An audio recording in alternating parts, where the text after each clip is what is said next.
Brilliant. Please, can we have a proposal for the chair of the task group?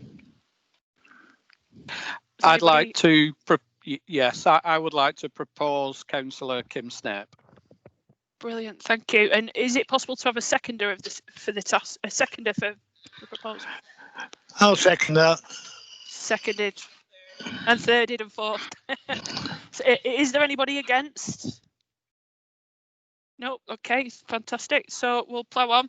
Thank you to everyone for attending this hybrid meeting for the Overview and Scrutiny Task Group on Thursday the 17th of September 2020. We have some members present in the Lancastrian, some joining from home, and members of the public are welcome to observe from Committee Room 1, where the meeting is being streamed. Please note this is a Teams meeting, it's been recorded, and the video stream will also be uploaded to YouTube after the meeting.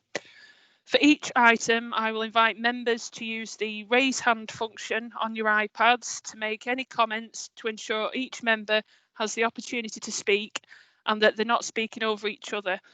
Please mute your microphone and video feed when you aren't talking. If the technology fails, then I'll adjourn the meeting for a few minutes to try and resolve the issue, or if this is not possible, a new date and time will be organised. Please can I ask all members to confirm that they can hear and speak before the meeting begins, and I'll call out each member. Julia Berry. Yes, thank you. Brilliant. Martin Boardman.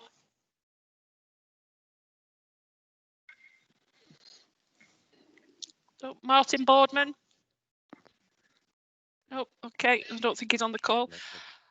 Val Corns. Yes, Chair. Brilliant. Mark Clifford. Yes, Chair. Gordon France. Yes, Chair.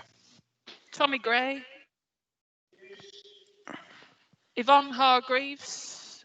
Oh, Yvonne sent apologies. So, Laura Lennox. Yes, Chair. And June Molyneux. Yes, Chair. Super. And Alison Marland, Principal Planning Officer, is on the call, and will be the lead officer for the inquiry. And Nina from Democratic Services will be the support officer. Both officers are on the call this evening. We've also got James Hoskinson, planning assistant, on the call, who will be providing a presentation for us all shortly. So if we move on to apologies, we've got Yvonne Hargreaves who sent apologies. I don't think there's any others that we're aware of, unless anybody is aware of anything. Okay, so we'll go on to item 1, declaration of any interest. Members are reminded of the responsibility to declare any pecuniary interest in respect of matters contained in this agenda. As this is a virtual meeting, if a member has a pecuniary interest, they're requested to leave the call completely rather than just mute their microphone. The member can rejoin the call following the completion of the item in question. Is there any declarations of interest? Nope. Super. So we'll go on to item 2. Background information, Sustainable September. James Hoskinson, Planning Assistant, will be delivering a presentation. James, are you okay to present? Lovely. Yeah, thank you for that, Kim. Good evening. First off, can anybody hear me speaking okay there? Yeah, getting through okay. Thanks colleagues and thanks members for inviting me over to the meeting this evening. I'm just going to talk very briefly about the Sustainable September campaign that we ran in 2019, which was a internal campaign at Chorley, trying to get staff engaged with sustainable travel to and from work, commuting primarily, but also to think about sustainable ideas. That went well in September last year, and we did a survey that followed on from that, and we're going to look at that briefly today. And we've also restarted the campaign for 2020, and I'll just talk a little bit at the end about some of the ideas that are emerging from that as well. And so the hope was that some of the findings that we found from this campaign that we ran and the data that we got from it might well inform members as to the sort of work and ideas that you'll be looking at as part of the scrutiny committee that you're setting up today. So I am going to share my screen and do a brief presentation, and if there are any questions, feel free to raise your hand afterwards, and hopefully Kim can help me with addressing those. I'll just open my tray now and share the presentation with you, and hopefully that'll come through okay. Let's go full screen on that. So the Sustainable September campaign began in 2019, and it was internally run at Chorley Council. Just a bit of background for you. The idea for it came out of we had the school strike for climate, and Greta Thunberg, the UK Parliament had declared a climate change emergency, and South Ribble, one of our partner authorities, local authorities in the local plan, declared a carbon neutral goal for and a crisis at the same time. Oh, is that any better, or how about there? Is that good? Okay, I'll so South Ribble had declared a climate change emergency, and there was lots of talk and awareness. I think the David Attenborough documentary recently been about the plastics and impacts on the environment, and so we sort of I came to sort of formulate a bit of an idea about how staff can get engaged while the weather was still fine at the end of summer, and maybe coming into work and thinking about sustainable ideas. So we got together with comms and put a campaign on Yammer and invited staff through managers, through in the know, through in the loop, to sort of start beginning to ask questions and about their experiences and whether they took up any opportunities to travel sustainably in September 2019. And then we did a survey at the end, and that was a number of questions, and we got 68 responses to that. The findings for that survey were, so the data's on the right hand side, but I've just put some quick fire overviews that we got on the left here. Most people said that they commuted by car, overwhelmingly so. I think it was around 89% of people, 98% of people, and that was a factor of leaving only 2% of people that sustained in a way the alternatives to the car. 10 times more people than walked into work than cycled, which I thought was quite interesting given the cycling prevalence of cycling in other areas, and the train, bus, car share or walking were the most popular alternative options to driving in. So this was the data that we got over the month. Secondly, most people had tried an alternative way before, and they were typically cheaper or equivalent cost. However, the alternatives were often slower, and this is how people sort of perceived the travel that they did. Alternatives also cause as much or slightly more hassle, so perhaps than it would be just a drive-in, because again, most of these responses we're thinking about, most of the people will be talking with their car hat on, and they'll be trying out different ways or alternatives to the car. The other alternatives as well were likely to have more of an impact on their working hours, so they sort of thought that there was less flexibility there for them in getting into work, and alternatives were also likely to be as much or less convenient for family commitments, and so that again impacting on their family in more so than it would if they'd just taken the car. And again, we're thinking about bus, we're thinking about rail, and perhaps cycling in as well, and the time it takes to do that. Again, looking at the left-hand side, most, however, did find that the experience was as enjoyable or more enjoyable than taking the car, which was a good sign, and slightly more considered it less stressful, but typically found it about the same, and most staff said that the alternative was no more dangerous than driving in the car, which was quite an interesting one as well. And I think this is the second to last look at the data here. Most of the staff said they would not change their habits long term, but those who would said that they did have reduced stress and increased convenience sort of feelings towards it, and more sociability as factors as to why they would do it again if they did do it again. And those staff who don't already consider themselves to be sustainable or consider it too demanding on their time wouldn't return to it. So you can see now that there's some of in the boxes on the right hand side are some of the responses that people gave to why they would or wouldn't commute sustainably again. And it's quite interesting to note that physical limitations came in there. So perhaps that suggests that it was harder for people of limited means to mobility to commute sustainably. And again, this one here is just looking at other efforts that people made in September, so less relevant to transport, but just good as an insight anyway. So using less plastic waste, driving an electric car, more efforts to save water, recycling more in the office and that sort of thing. And around this time as well, we did also have the rollout of the recycling bin, so that was quite good. So at the end, so just in summary, what was revealed by the campaign and what can we learn from that in terms of staff habits of commuting and sustainable travel? The big message is that car owners are wedded to car use and are mostly unwilling to try alternatives. And while they're not using the car as a primary mode of travel, they're more likely to try alternatives. So if they've already got the foot in the door of sustainable alternatives, then they're more likely to go through that door. The increased cost, inconvenience and reliability, slowness and disintegration of public transport restricts its take-up. So as we looked at before, it's getting in the way of people feeling able to manage their lives around family, get to work on time, that sort of thing. Commuters consider their alternatives too impactful on their family commitments, so we just talked about that there. And many of them had tried new modes before, but often return back to using the car afterwards. And they do say that, however, they had a good time, they found it more enjoyable, less stressful, and no more dangerous than being in the car. So that at least is reassuring. And any wider efforts to be sustainable centered primarily around sort of recycling material, reducing energy consumption, and a big awareness, a sort of consciousness about the plastic use as well. And I think, as I said before, a lot of that came out of that David Attenborough documentary and the national conversation that followed there.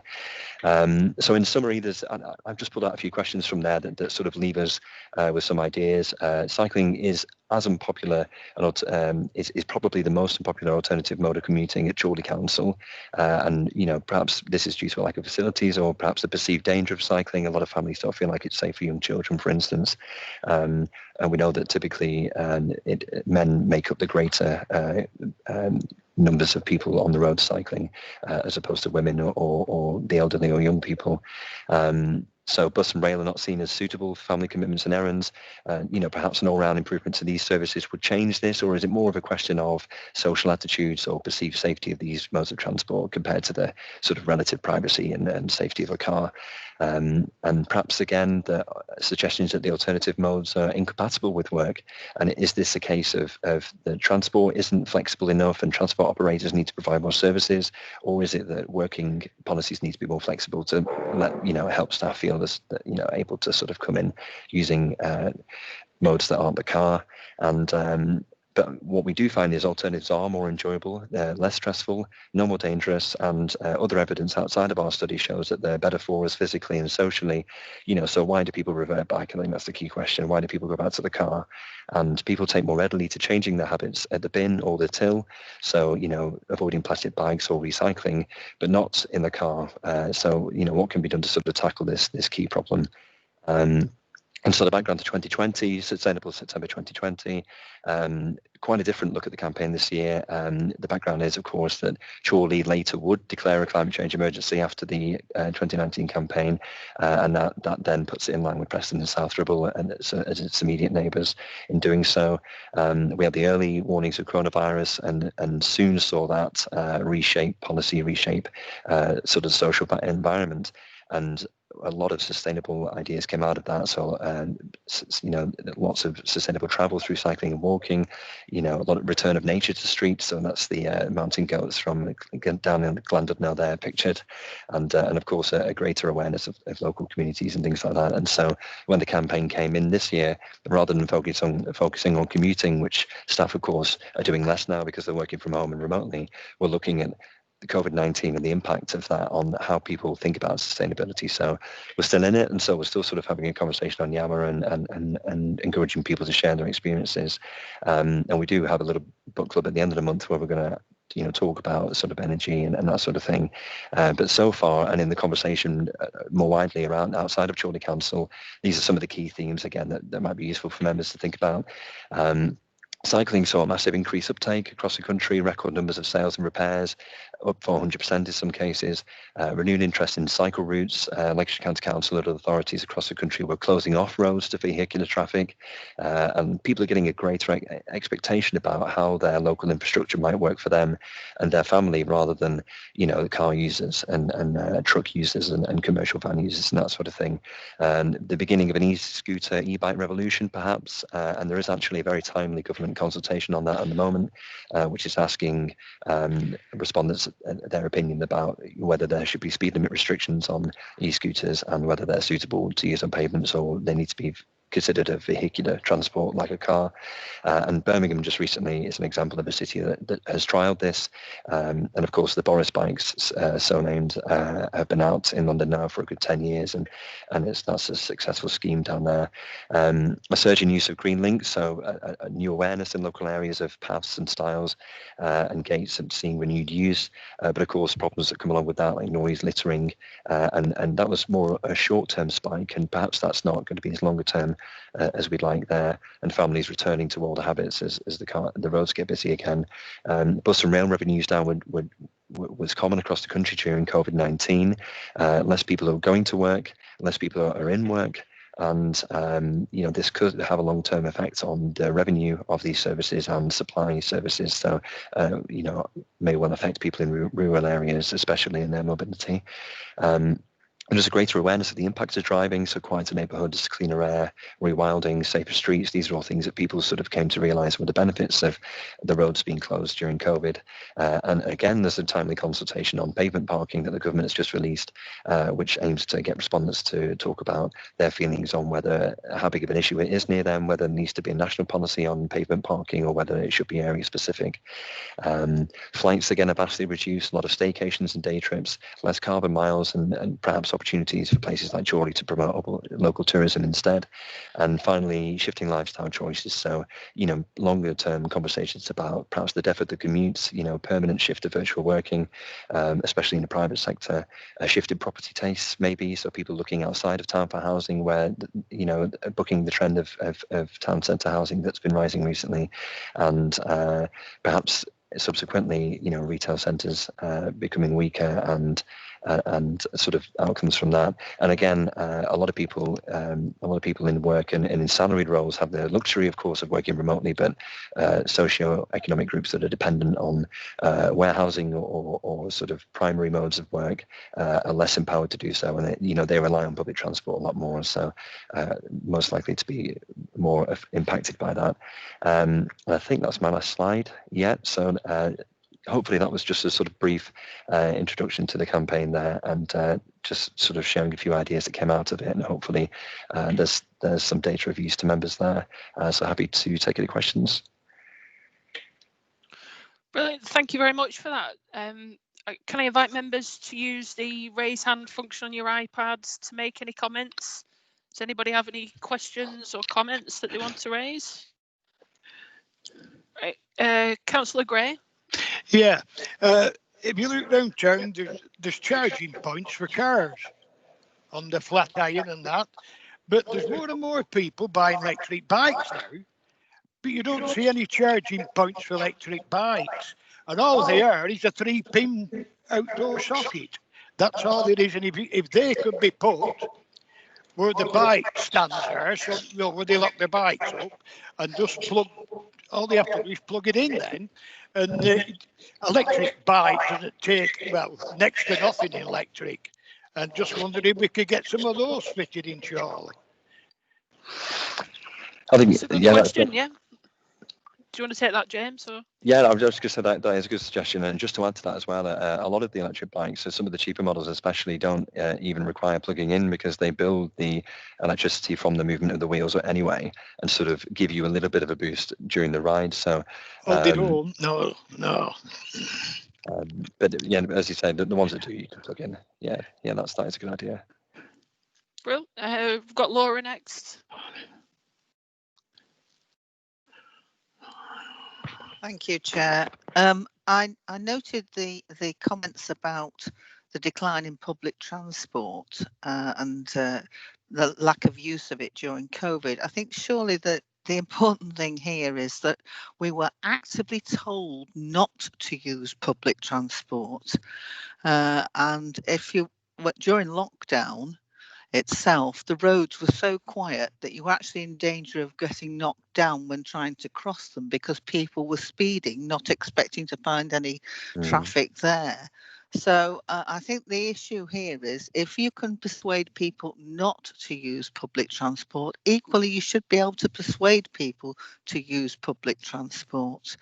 It works in London, purely and simply because it's faster than using a car. And it certainly works when you're going to Manchester from here because people use the train. But when they've actively been told not to do so, they don't. They revert to the car. So this is much more surely about how we encourage people to use public transport for the benefit of everybody in terms of pollution, crowding, parking, and all the other things that stem from it. Some fair points. Do you want to take that, James? Any comments? Or No, I agree. As the sort of data, the small capture of data from Chorley Council showed, the people, really do. I think it'd be hard pressed to make them give up using cars for their primary journeys, and just because, like the member said, because of the convenience. And if you live somewhere like London, you can get a bus every minute or every 2 minutes, and of course in places, in rural areas around here, maybe hours or even one or two or a handful of services a day. So in those sort of cases, the car is the only viable alternative for a busy working family. So, we definitely want to look at ways to sort of try and get away from that if we can. Definitely. We've just seen the effect of that in Adlington this week. They're now reducing our train service to every 2 hours during the day. And we've actually got a better service on a Sunday, which is crackers. Right, we've got Councillor Clifford next. Thank you, Chair. I was quite surprised to see that the respondents said that they didn't, those that were cycling didn't feel it any more dangerous than using the car. Do we know where the respondents actually lived and their age group? I find that a slightly strange thing to say, because most conversations I've had with people is they don't actually feel safe on the roads, especially if you were to travel into Chorley town centre from my ward. It's a bit of a trek uphill and down dale, and using the A6. Many people, I'm pretty sure, would say it is safer in the car. I'm just wondering how we got to that. Yeah, so that's a good question. Quite right. Sorry, Kim, am I okay just to... Oh, yeah, definitely, yeah. Yeah, the survey was a small cohort, and there were only 2 or 3 people that did cycle during that, and I was one of them, so I could say that I made up a third of those respondents.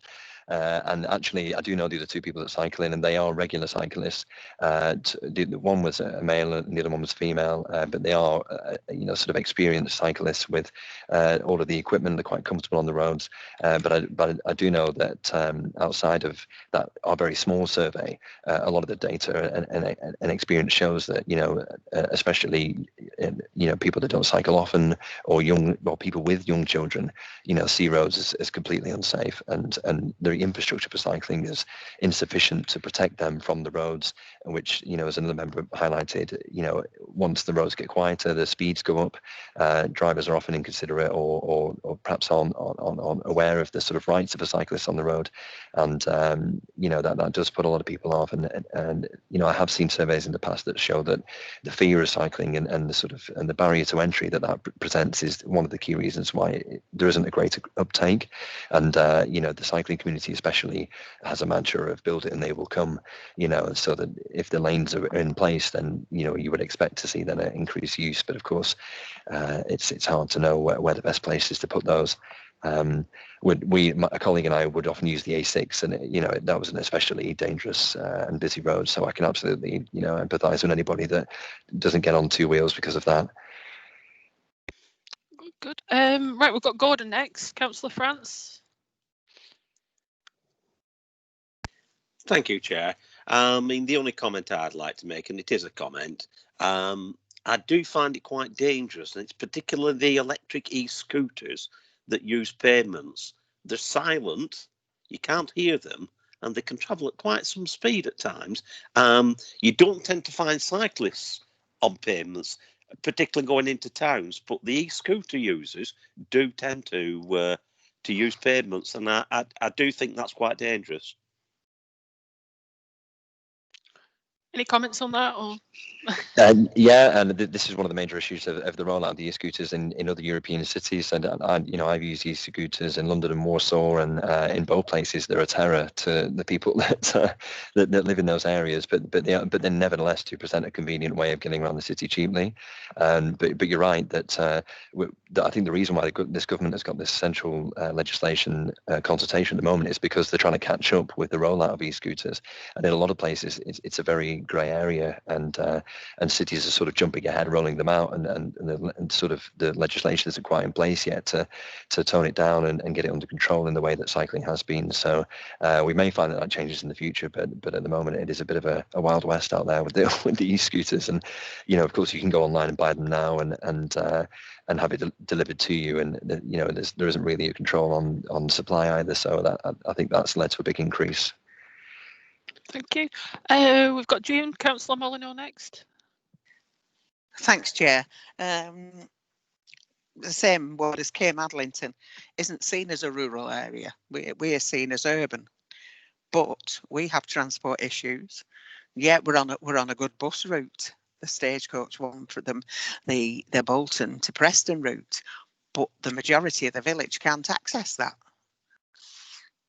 If you're up the top of Park Road, you've kind of 2-mile walk to get to the bus. A lot of older people find it difficult. They can't get to the clinic. They can't get to both the doctor's surgeries are at the top end of the village.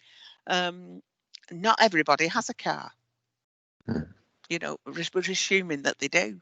And until we make public transport is attractive and is going from and to the places people want to go to, at times they want to go, then we're going to have a problem. And we need to remember that it's a train service and a bus service, but the service bit of it seems to have disappeared. It's all for to make Stagecoach a shed load of money, not to provide that service. And we need to get back to the service aspect of it. Those are my comments. Thanks. Yeah. Any comments, James? Yeah, just briefly. I mean, it's true that bus services are, especially after 2010 and cuts across, sort of in that way, a lot of councils have had to look again at sort of delivering services like that, and of course contracting out services like that, and then you lose that aspect of control as well. And of course demand falling as well, with car ownership now is at record levels, so it's a bit of sort of burning the candle at both ends. One of the things that was mentioned there by the member about people not able to afford a car, or they often have to rely on supplementary ways of getting around, like a taxi or relying on a friend or a family member to drive them, and so they're not as empowered to move around their communities as they could well be if they had a reliable bus service. And that again is affecting vulnerable groups more. If you're a high earner, and with a stable job, then you've got the luxury of using a car, but it's not an option that's available to everyone. Thank you. I think Councillor Molyneux wants to come back with a question.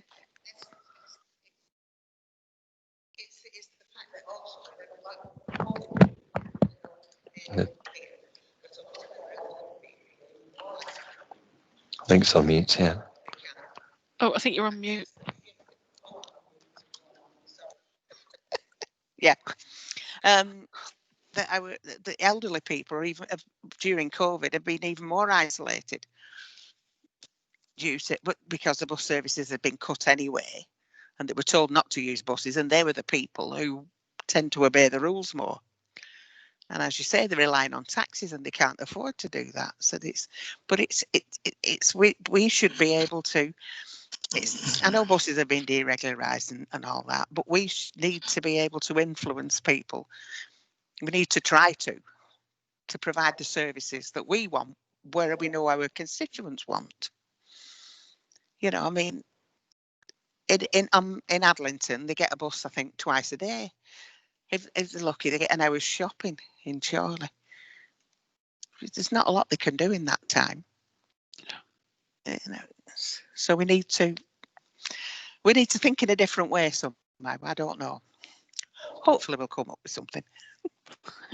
That's the point of the inquiry. Julia, Councillor Berry. Yeah. Thank you. I do apologise. I've not had sight of the agenda, but I'd just like to flag up that obviously the pollution from transport services we use at the moment obviously needs to be reduced, and I guess that's why we talk about sustainable transport.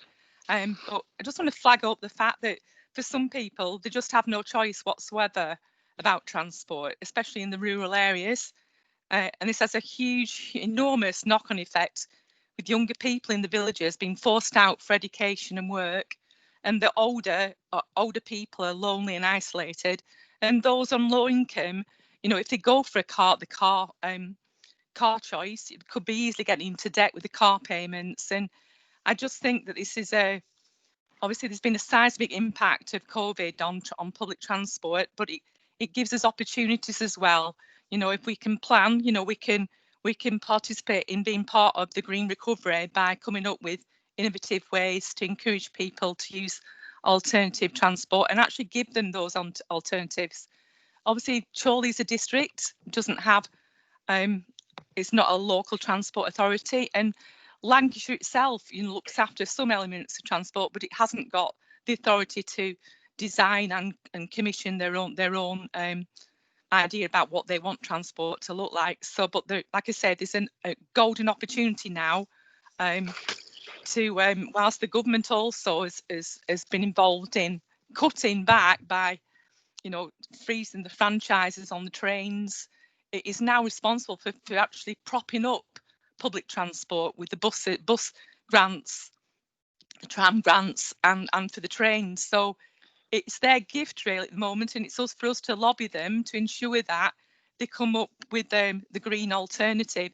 And actually, I think, you know, when they talk about shovel-ready opportunities, that, you know, if like we have a basis of a planning surely for the emerging Central Lancs housing plan, that, you know, if we get our act together, we could even be given the authority to run our own bus service. We just have to be really, really ambitious and just step up. And I just think it's very timely that we've got our task group today. So I'll shut up now. Thanks. Any comments on that, James? Or No, I think yeah, that's fair. so, Yeah. okay, Councillor Gray.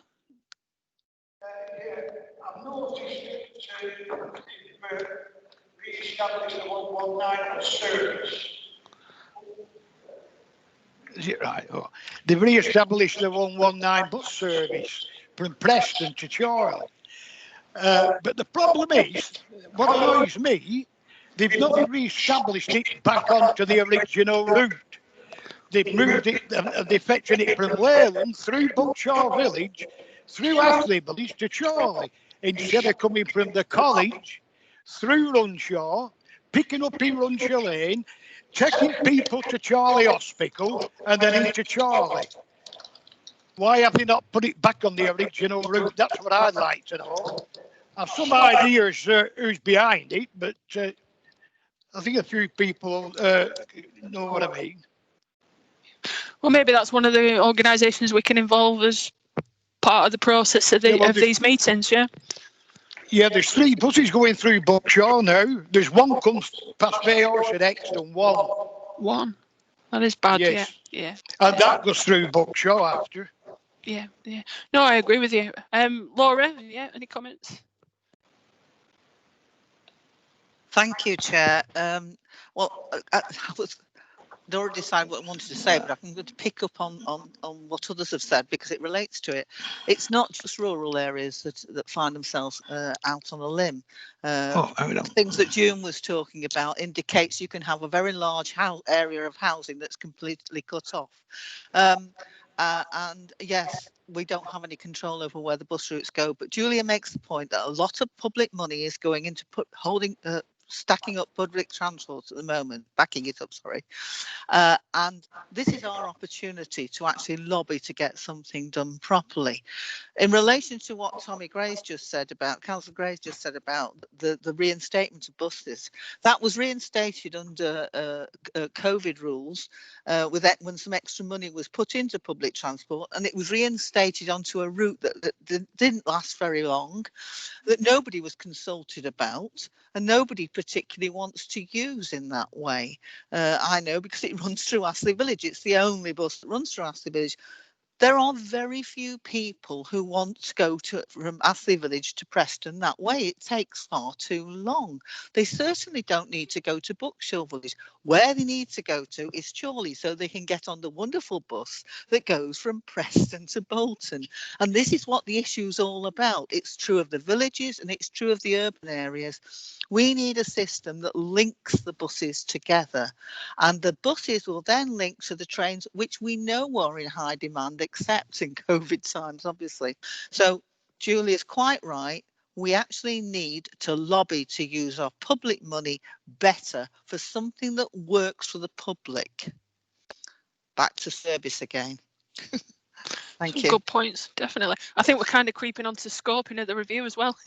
So I'm sure Nina's making loads of comments.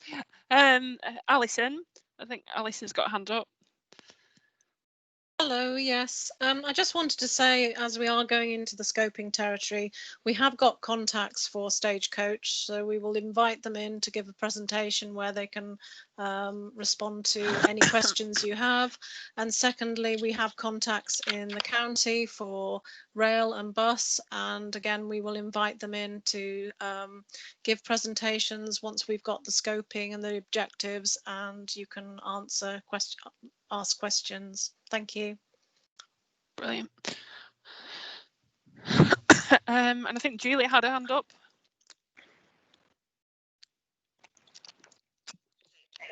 Oh, have you not taken it down? Do you still want to speak, Julia? No, she's okay. I had a question actually for James. It's interesting, my brother's a town planner in London, and every time he comes back, he always sort of says, why do we not have any car clubs in Chorley?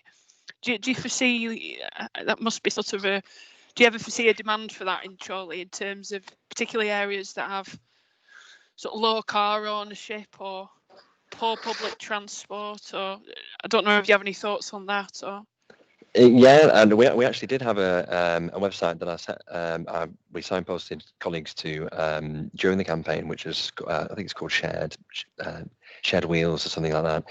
And they actually started advertising in Penwortham, I noticed the other week. Right. But back then it was sort of newly discovered to me at least.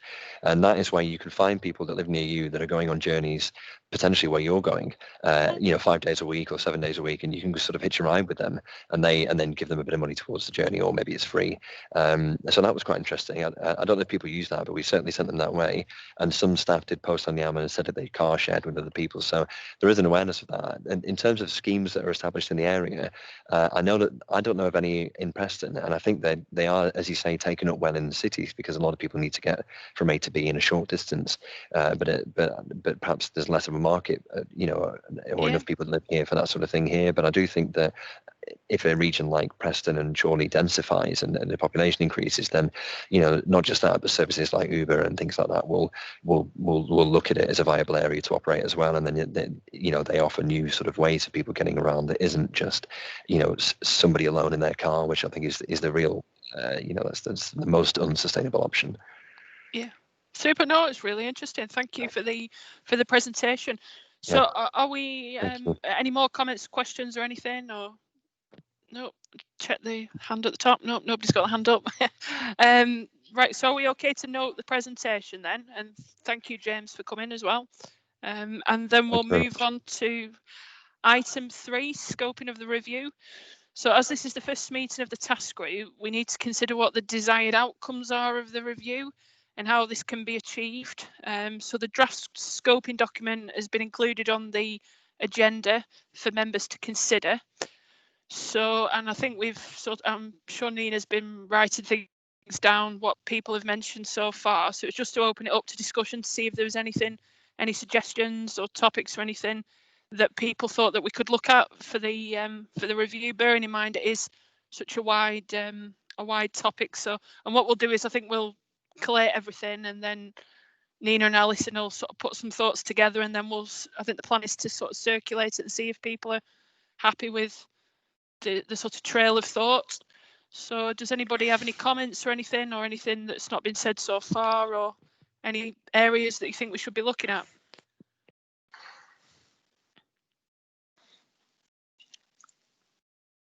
Oh yeah, Councillor Clifford. Thank you, Chair. I think one of the most important things, we haven't discussed it yet, we've mentioned trains, we've mentioned buses, Councillor Lennox mentioned about getting onto bus routes from different areas. The whole thing about interconnectivity, where you purchase a pass. I mean, you've mentioned London. In London, you can jump on all sorts of different networks, different ways, and I think this is the future, which doesn't exist around here. And I think we should be looking at interconnectivity and a single way of paying to use different services. Yeah, some really good points. Thank you for that. We've got June next. Councillor Molyneux.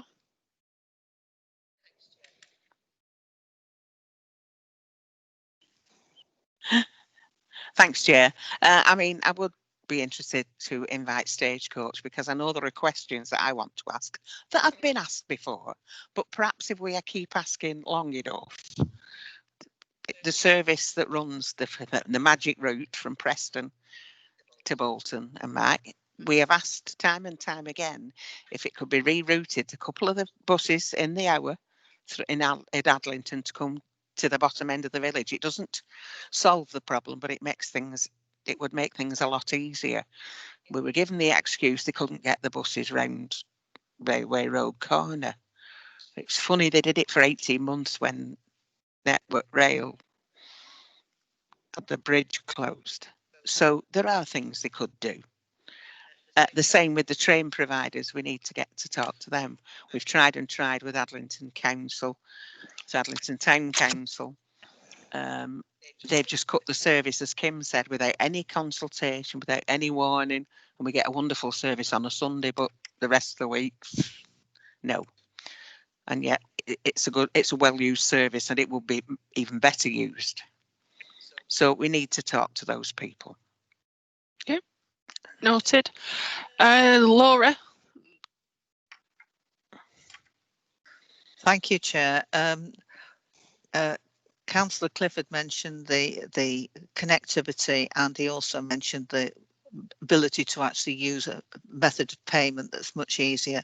In actual fact, COVID solved the problem. We pay for virtually everything these days on either credit card or debit card.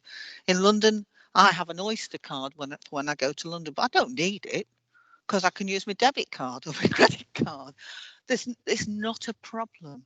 That's an easy one to solve. We just need the authority to actually persuade the bus services, I'm sorry I used that word again, the bus companies to actually do it. But in order to make it viable for them to do it, they have to provide a viable service that connects the bits together. So, you know, one's an easy do, the other one, we haven't got the influence to do it, but we've got to exert somehow. Yeah, really good points. Anything further that people want to add? Check if any more hands are up. Did you have your hand up, Mark? No, it's gone. No, it's gone. It's gone. I think some of the further points we're sort of thinking with Nina and Alison was around I think some of it's been covered, but the difficulty the council has around enforcing public transport, some of the issues around rural areas in the borough and tackling social isolation, sustainable funding for buses as well, which again we've discussed. I think we were also thinking about any potential stakeholders that we could invite, such as Lancashire County Council, the Cabinet member Keith Idden, Stagecoach we've already mentioned, and no doubt that there are other bus companies in Chorley as well.